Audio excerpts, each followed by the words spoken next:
Assalamualaikum warahmatullahi wabarakatuh. Saya Anidah Ratunisa dari Universitas Sriwijaya 2018, jurusan Pendidikan Fisika. Di sini saya akan mengajak teman-teman untuk memahami konsep dasar peta konsep. Isi materinya sebagai berikut. Baiklah teman-teman, langsung saja. Materi yang pertama yaitu pengertian konsep dan peta konsep. Peta konsep itu apa sih? Pengertian peta konsep itu terdiri menjadi dua bagian. Yang pertama itu konsep. Konsep adalah abstrak, entitas mental yang universal, menunjukkan pada kategori atau kelas dari suatu entitas, kejadian, atau hubungan. Yang kedua, pemetaan konsep. Di sini diartikan sebagai teknik untuk menghubungkan beberapa konsep atau bisa juga konsep dan subkonsep dengan proposisi. Materi kedua yaitu ciri-ciri peta konsep. Ciri-ciri peta konsep ini memiliki 3 bagian, yaitu yang pertama, memperlihatkan konsep-konsep dan proposisi suatu bidang studi. Yang kedua, suatu gambar 2 dimensi dari suatu bidang studi atau suatu bagian dari bidang studi. Dan yang terakhir, yang ketiga, hierarki. Baiklah, kita akan mengupas dari ciri-ciri peta konsep tersebut.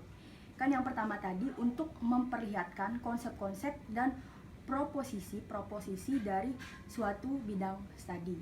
Nah, dari bidang studi itu sendiri bisa fisika, kimia, biologi, matematika, dan berbagai macam lainnya.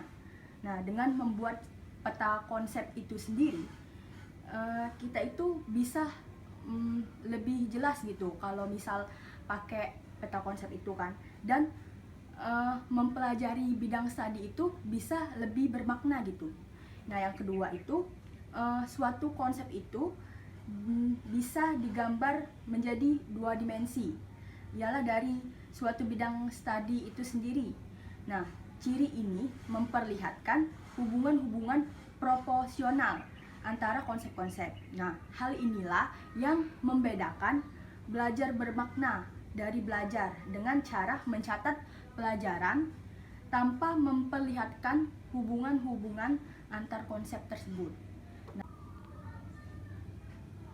ciri ketiga yaitu hierarki.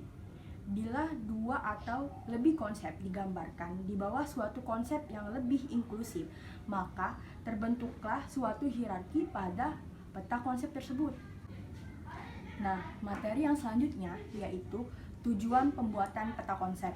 Nah, tujuan pembuatan peta konsep ini terdiri dari 4 macam, yaitu yang pertama, menyelidiki yang telah diketahui siswa untuk memperlancar suatu proses belajar mengajar itu. Baik guru maupun siswa itu perlu mengetahui tempat awal konseptual.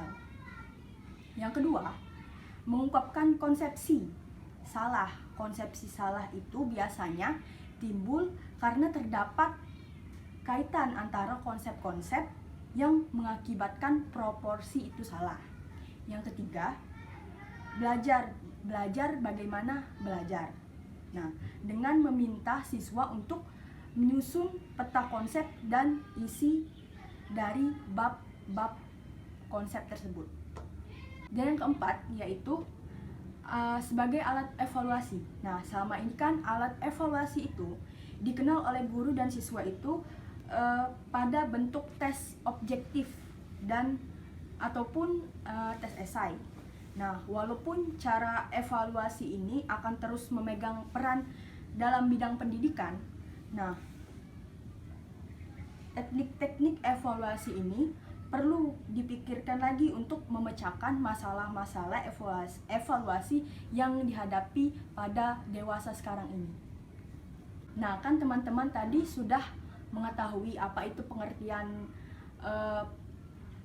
konsep dan peta konsep, tujuan-tujuan dari pembuatan peta konsep itu sendiri, dan juga ciri-ciri peta konsep itu.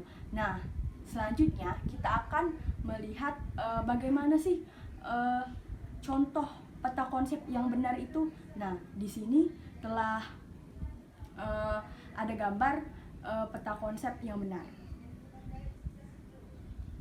Sebelum kita paham atau mengerti bagaimana membuat peta konsep itu biar bisa benar gitu kan. Nah, ada baiknya kita itu mengerti atau mengikuti langkah-langkah menyusun peta konsep.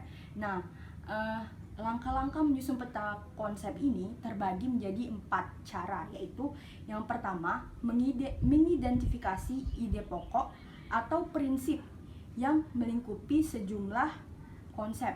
Contoh, misalnya ekosistem.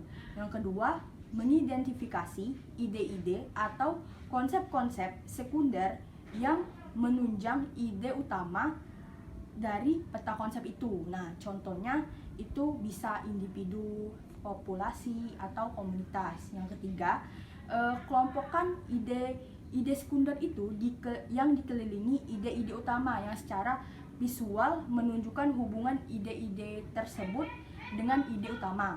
Yang keempat itu, tempatkan ide-ide utama itu di tengah atau di puncak peta tersebut. Baiklah teman-teman, kita sudah sampai pada materi terakhir, yaitu cara menilai hasil peta konsep. Nah, di sini ada 4 cara menilai hasil peta konsep, yaitu yang pertama, proposisi. Kita itu harus tahu bagaimana hubungan antara dua konsep yang ditunjukkan oleh garis yang menghubungkan dan kata-kata yang menghubungkan. Nah, tersebut apakah sudah tepat atau tidak. Nah, apakah hubungan tersebut sudah valid? Nah, untuk setiap proposisi yang benar, nah, itu diberi skor 1 poin. Yang kedua, kita harus mengetahui cross-link. Suatu konsep bisa menunjukkan hubungan yang berarti antara satu segmen dari hierarki konsep dan segmen lainnya. Apakah hubungan itu signifikan ataupun valid? Nah, di sini diberi skor 10. Yang ketiga, apakah suatu peta konsep ini bersifat hierarki? Apakah konsep yang bawah adalah konsep yang lebih spesifik dan kurang umum dari konsep di atasnya? Nah, yang poin ketiga ini diberi nilai 5 poin.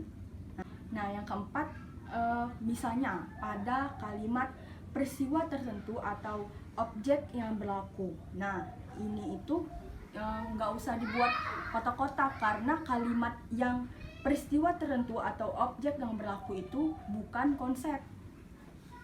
Baiklah, kita dapat menarik kesimpulan apa-apa saja yang dapat kita pelajari dari materi yang sudah dibahas pada kali ini.